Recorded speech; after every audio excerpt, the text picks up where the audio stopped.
নমস্কার, Indian food with আশার আজকের পর্বে আপনাদের সবাইকে স্বাগত। তো আজকে নিয়ে চলে এসেছি খুবই হেলদি আর খুব টেস্টি, একদম সিম্পল আর খুব সহজে বানিয়ে ফেলার মতন রুটির জন্য একদম পারফেক্ট আলু ডিমের রেসিপি। তো সবাইকে অনুরোধ পুরো ভিডিওটা স্কিপ না করে দেখবেন। তো আসুন শুরু করা যাক। তো এর জন্য প্রথমে একটা কড়াই হালকা একটু গরম করে নিয়ে তার মধ্যে অল্প একটু সর্ষের তেল যোগ করলাম। আমি সবসময় প্রেফার করি বা সবসময় নিজেও রান্না করি সর্ষের তেলেই, কারণ সর্ষের তেলের ঝাঁঝ গন্ধ দুটোই কিন্তু অতুলনীয়, আর এটার জন্যই কিন্তু তরকারির স্বাদ অনেক গুণ বেড়ে যায়। তেলটা গরম হয়ে যাওয়ার পর 3টে ডিম ভেঙে এর মধ্যে যোগ করে দিলাম। অল্প একটু লবণ দিয়ে ডিমগুলোকে হালকা একটু ঝুরি ভাজা করে নিচ্ছি।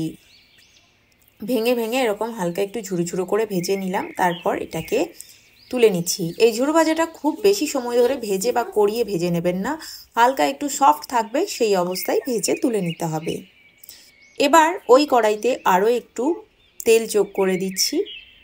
তেলের মধ্যে দিয়ে দিচ্ছি অল্প একটু জিরে আর একটা শুকনো লঙ্কা ফোড়ন। ফোড়নটা একটু ভেজে নেওয়ার পর এর মধ্যে যোগ করে দিচ্ছি আলু। আমি এখানে 2টো আলু ইউজ করেছি। আলুগুলোকে আলু ভাজার মতন করে সরু সরু করে কেটে নিয়েছি। আলুর সাথে দিয়ে দিচ্ছি টমেটো। টমেটোর পরিমাণটা একটু বেশি নিয়েছি। 2টো আলুর সাথে আমি একটা বড় সাইজের টমেটো নিয়েছি। বড় সাইজের টমেটো না থাকলে 2টো মিডিয়াম সাইজের টমেটো দেবেন। সাথে 2টো পেঁয়াজ, 4টে কাঁচা লঙ্কা চেরা, 6-7 কোয়া রসুন কুচি, আর দিয়ে দিলাম 1 চামচ লবণ। সাথে দিয়ে দিলাম অল্প একটু হলুদ গুঁড়ো।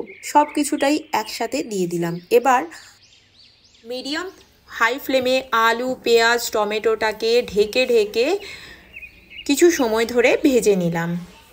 ভাজতে ভাজতে দেখুন আলুটা বেশ সুন্দরভাবে সেদ্ধ হয়ে গেছে। এবার এর মধ্যে যোগ করে দেব ডিম। আমি যে ডিমটা ঝুরো ঝুরো করে ভেজে রেখেছিলাম সেই ডিমটা দিয়ে দিলাম। আচ্ছা, ডিম ভাজার সময় আপনি বলেছিলাম যে খুব বেশি কড়া করে ভাজবেন না, কারণ কড়া করে ভাজলে না এই স্বাদটা চেঞ্জ হয়ে যায়, তাতে তরকারির স্বাদটা কিন্তু পারফেক্ট আসে না।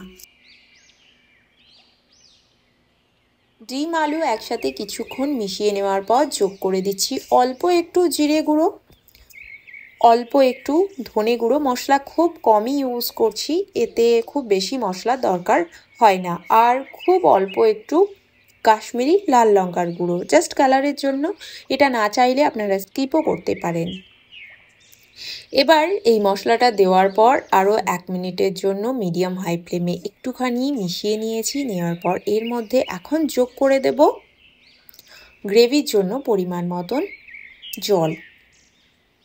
যে যেমন গ্রেভি রাখতে চান সেই হিসাবে কিন্তু জলটা যোগ করবেন। তবে আমি বলবো এই রান্নাটা একটু মাখো মাখো হলে খেতে ভালো লাগবে, তো আমি প্রেফার করি এতে কিন্তু জলের পরিমাণটা একটু কমই দেবেন। সব কিছুটা একটু মিশিয়ে নেওয়ার পর এবার ঢেকে আলুটা একদম সুন্দরভাবে সেদ্ধ হওয়া পর্যন্ত রান্নাটা করে নিয়েছি। দেখুন গ্রেভির কনসিস্টেন্সি একদম পারফেক্ট। ঠান্ডা হয়ে যাওয়ার পর আরও একটু বসে যাবে, আর আলুও কিন্তু একদম সুন্দরভাবে সেদ্ধ হয়ে গেছে। এবার ফ্লেমটা বন্ধ করে কিছুক্ষণ রাখার পর পরিবেশন করলাম। আচ্ছা, এর সাথে আমি একটু ধনেপাতা কুচি ইউজ করিনি, আমার কাছে ছিল না। আপনারা চাইলে কিন্তু অল্প একটু ধনেপাতা কুচি আর অল্প একটু গরম মশলার গুঁড়ো ইউজ করতে পারেন, না হলে এটাও কিন্তু দারুণ টেস্টি হয়ে থাকে। একদম সিম্পলি যারা এটা এইভাবে খেতে পছন্দ করেন তাদেরকে আমি প্রেফার করব এইভাবেই খাবেন। সত্যি বলছি রুটি পরোটার সাথে কিন্তু দারুণ জমে যায়। তো রেসিপি আজকের কেমন লাগলো কমেন্ট করে অবশ্যই জানাবেন। ভালো লাগলে ভিডিওটাকে লাইক, শেয়ার আর চ্যানেলটাকে সাবস্ক্রাইব করে পাশে থাকতে ভুলবেন না। Thank you for watching.